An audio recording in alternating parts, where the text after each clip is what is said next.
I'm Susan Wise Bauer, and this is the new edition of The Well-Educated Mind. This book is a revision of the 2004 Well-Educated Mind. Both of these books are guides to how to read the great books, enjoy them, and really get something out of them. Reading the great books can be intimidating, particularly if you've tried them and found them almost impossible to comprehend. This is a friend to hold your hand while you read through the greatest novels or the greatest histories or the greatest works of epic poetry. These great Western texts that we all need to have some familiarity with in order to understand our current culture. Now, this is different from this. This is the well-trained mind. The well-trained mind is a guide to classical education for grades K through 12. This is for grown-ups over grade 12 who want to educate themselves in the classical tradition.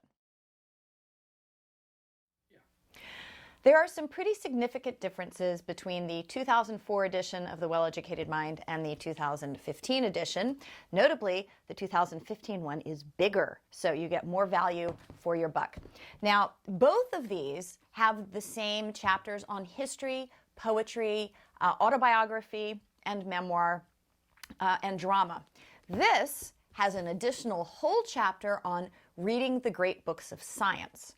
When you're reading the great books, you don't have to always read fiction or poetry. That's not everyone's cup of tea.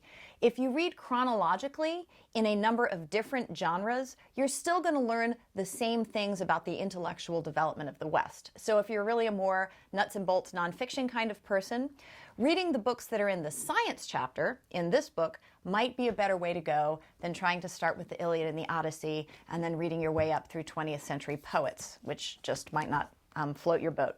So the chapter on science in this is slightly different from my other book that came out recently, which is The Story of Western Science.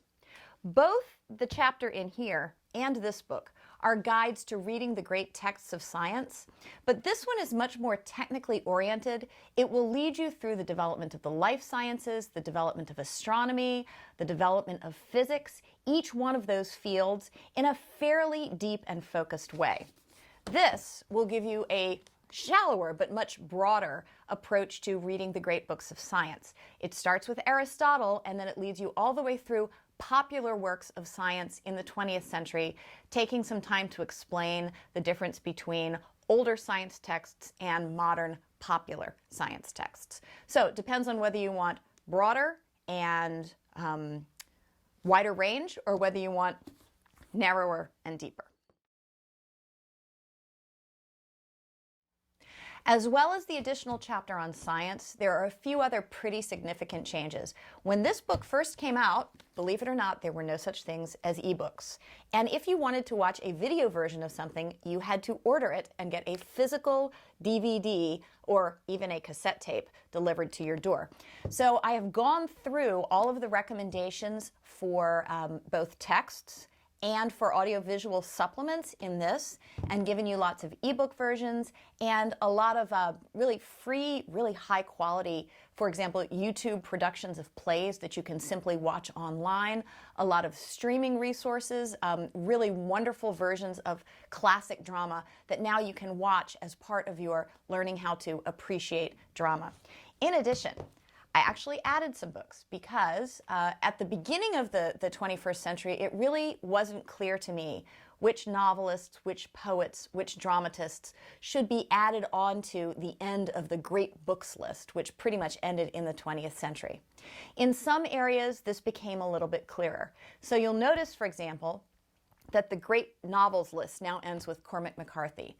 There are any number of great 21st century writers who could have been put into that slot, but Cormac McCarthy's The Road not only is a great novel, but it represents this whole growing 21st genre of apocalypse, which seems to be very important to hold on to as the end process in the development of the novel. There are some additions in poetry, there are additions in drama, there are some additions in history. All of the things that you need to just bring you 11 years further forward in your pursuit of the great books.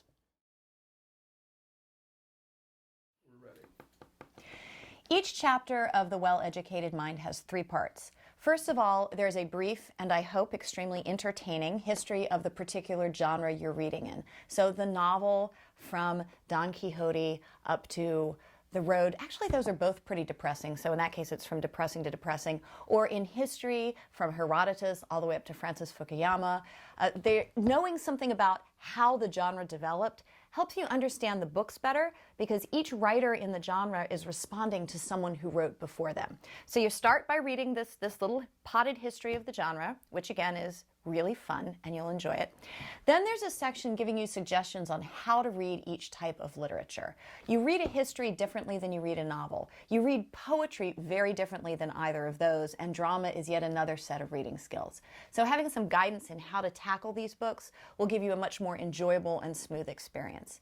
And then the final part of each chapter is a set of annotated recommendations. There are many great books in the world, but these are the ones that to me develop this clear chronological arc of how our thinking changed from ancient times up to the present. The annotations are not intended to spoil the books for you. I've got news for you. If you don't know what happens at the end of Pride and Prejudice, you're reading it for the wrong reason. You're supposed to be reading it for the way the story is developed, not for the twist at the end. They all get married, so now you don't have to read it. The annotations are meant to give you a basic handle on each book before you jump into it. Having some idea of what the book is about before you start makes it a lot more likely that you're actually going to finish it.